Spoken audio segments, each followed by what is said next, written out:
Welcome to the Marketing Strategy Brief, issue 226 for December 2024. This edition is packed with proven, field-tested marketing strategies designed to help you attract more clients, close bigger deals, and increase profits in your IT services business. In this audio version, you'll hear exclusive insights and articles from Robin Robbins featured in this month's issue. Let's dive in and start transforming your business.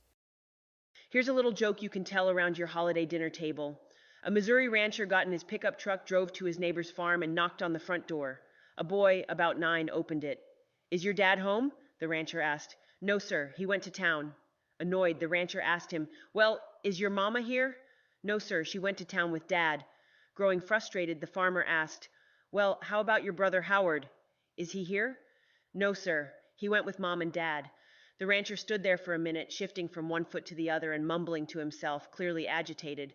The boy, sensing his frustration, said to him, "Is there anything I can do for you?" "I know where all the tools are if you want to borrow one."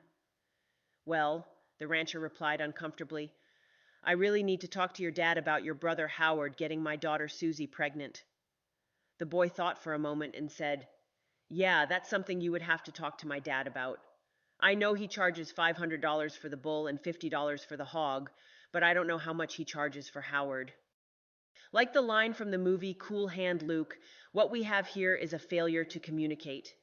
In my experience, far too many people really don't have the ability, or more accurately, the desire, to try to understand what's really being said or the true motivations of the person they're talking to, particularly in a sales conversation or negotiation. Most people are lazy communicators, even if they know better, so it requires skill to be able to not react to the first thing someone says, leaping to an assumption about their request or about their motives, and read between the lines of what is being said, or more importantly, what's not being said, so you can understand the person you're talking to.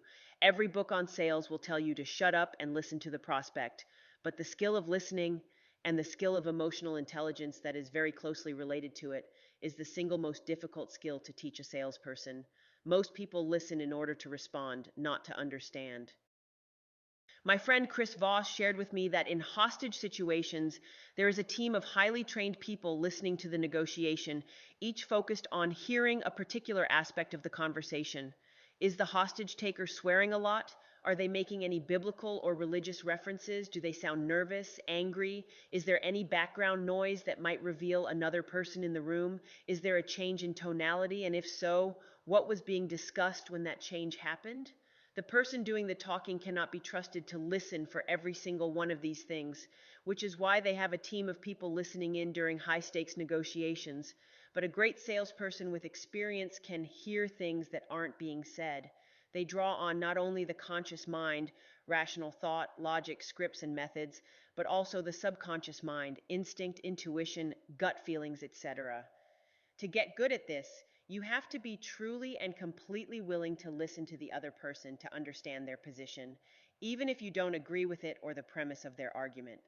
Understanding does not equal agreement, yet many people believe that it does, which makes them determined to misunderstand the other person so they can demonize you or hold on to their position. The news outlets play to this desire, taking a clip of what someone said completely out of context, wrapping it into a false narrative, and interpreting the intention of the person. As I just pointed out, the only reason this works is because people are mostly lazy communicators and want to believe what is being said because it fits into the narrative they want to believe. As a salesperson and leader, it's critical that you develop the skill of active listening to understand. It will be hypercritical not only in sales, but also when dealing with employees and clients. All that said, let me give you one more tidbit to take with you into the new year that seems contrary to everything I just outlined, but actually isn't. Don't waste your time trying to explain yourself to someone who is determined to misunderstand you. An MSP that comes into our program who is determined to cling to his belief that you can't sell managed services in his town or that all the people in his area are cheapskates is not someone we can help. No matter what evidence to the contrary is provided or what coaching, understanding, support, and help is offered, a person determined to prove their point will prove their point. Why would someone cling to that belief? Because accepting anything outside of that puts the responsibility of their results on their shoulders, and they don't want to admit that the problem could be fixed. As you wrap up this year, I'm sure you'll be spending time with family members who are determined to misunderstand you, the entrepreneur and business owner. Don't get sucked in. I'm sure you already have enough of that in your day to day life with clients and employees. You do not have to justify yourself and your actions to others who have zero understanding of what it is to you, ever. Just know that we get you around here. We know your intentions are to help others, deliver value, take care of people, and do the right thing. Sadly, you won't get a pat on the back for doing a lot of this. Most people want to misunderstand you. Maybe you get the occasional thank you, but more often you get a lot of criticism and disdain. Running an MSP business is a thankless job. Everything works as it should, and you're asked, "What do I pay you for?" Something breaks, and you're asked, "What do I pay you for?" Quite the dilemma. So let's at least make sure you get rich from your efforts, shall we? Now let's get after it. As we bring yet another year to a close, I want to take a minute and share my sincere thanks to so many of the members out in our community who show their support and gratitude to me and our team. I want you to know that the notes, articles, marketing examples, and funny videos you send me are very much appreciated. I constantly feel terrible for not personally acknowledging the members who send me things and support our work. I hope you understand that there are far too many of you, and the correspondence load would be too great to send a personalized message to each. Please know I read all the letters and feel sincere gratitude for every note, no matter how insignificant you might think it is.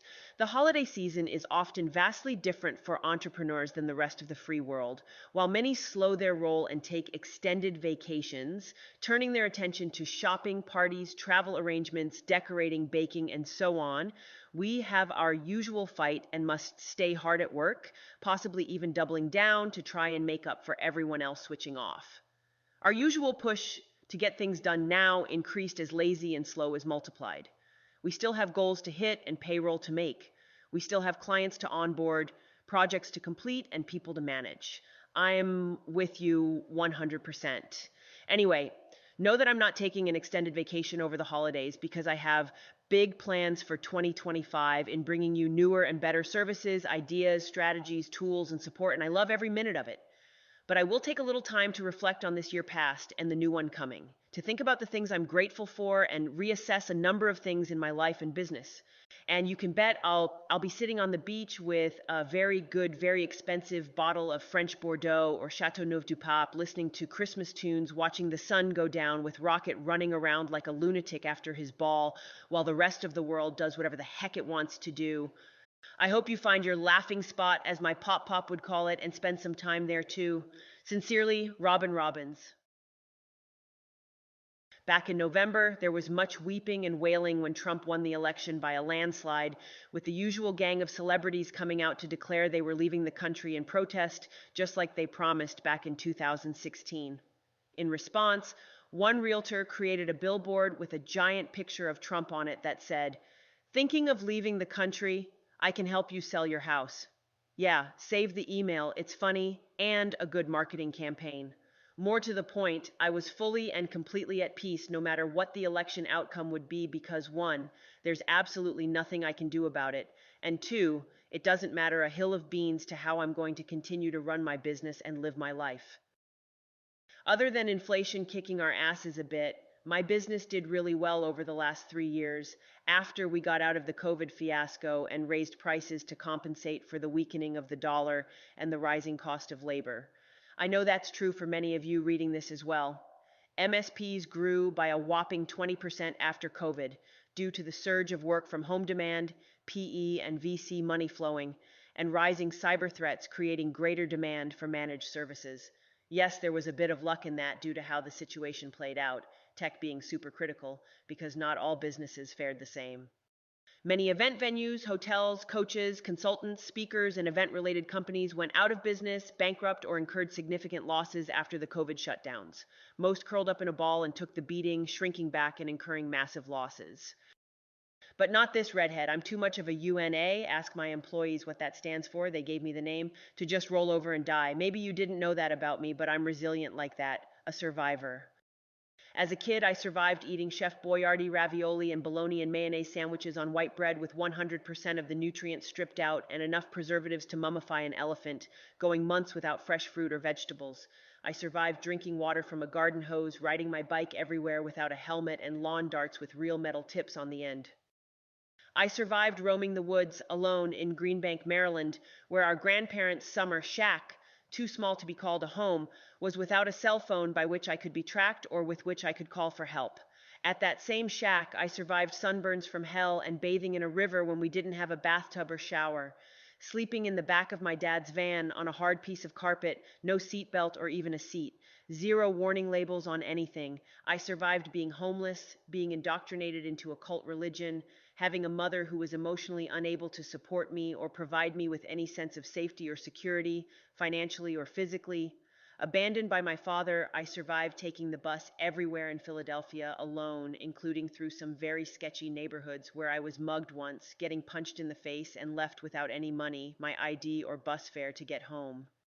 Later in life, I survived starting up a business with zero resources, support, or experience. My only advantage was my willingness to outwork everyone else and teach myself the skills of selling, influence, and marketing. I survived being on the road and working long, hard hours for years. By the way, the stress of running a business does wear on you. Business owners have a statistically higher rate of suicide, depression, heart failure, and early death compared to others. I think you'll agree that running a business ages you in dog years, 7 years to everyone. I'm completely sure you have had similar or worse situations and events to overcome. You are a survivor as well, and you should never forget that. No one is going to come along and give you an award, so it's up to you to give yourself a much deserved pat on the back, as hard as that may be for someone like you, who prides yourself on being tough and rejecting the victim mentality. But let me give you a few things to think about while you give yourself some much deserved recognition. First, it's good that we are met with adversity and struggle. I don't think it's healthy to live a coddled, protected life, safe from every offense or injury. We need the struggle, even though it doesn't feel good. How much hardship and struggle should we embrace, is the question. Too much breaks you down and harms your ability to perform. Not enough shorts your potential and growth. A big part of personal development is figuring out how to navigate that line, and the only advice I can give you is to pay attention and constantly be aware of your emotional and physical health. If it goes too far the wrong way, you need to reassess. Second, be aware of the beliefs that may be holding you in a position to suffer unnecessarily or about how you have to make your money.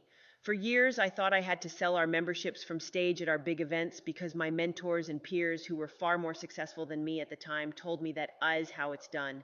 Had I just accepted that as truth, I would be living out of a suitcase, flying all over the country to generate sales. While you should always study what the most successful MSPs are doing, you shouldn't feel beholden to only one path to achieving that success. All tolls are paid voluntarily for the road you choose. Ultimately, the result is what you're after, not the activity. And finally, it's not just about how much money you make, but how you make the money. I'm 100% certain there are other ways I could apply my skills to make a lot more money, but I probably wouldn't enjoy it as much. Someone asked me why I don't own an MSP. The answer is simple. I have a very successful, profitable business doing what I love to do. I don't need an MSP business to make money, and I do have investments. However, I am constantly questioning whether I'm still doing this because I truly love it or because I'm trying to convince myself I love it to avoid venturing out into a new initiative. I think that's healthy. So far, I've not found anything better. As we wrap up another year, I highly recommend taking a hard look at all the things in your life and making some decisions. While you should be doing this on a regular basis, there's something about the end of a year that inspires more than a check-in, more than your standard review of goals. What will you do with this new year that's upon us? What will you let it do to you? Don't just survive, let's thrive. Thank you for tuning in to this audio edition of the Marketing Strategy Brief, issue 226, December 2024. We hope these strategies and insights help you take your IT services business to the next level. For more powerful resources, tools, and strategies, visit us at technologymarketingtoolkit.com. Until next time, keep pushing forward and building the business you deserve.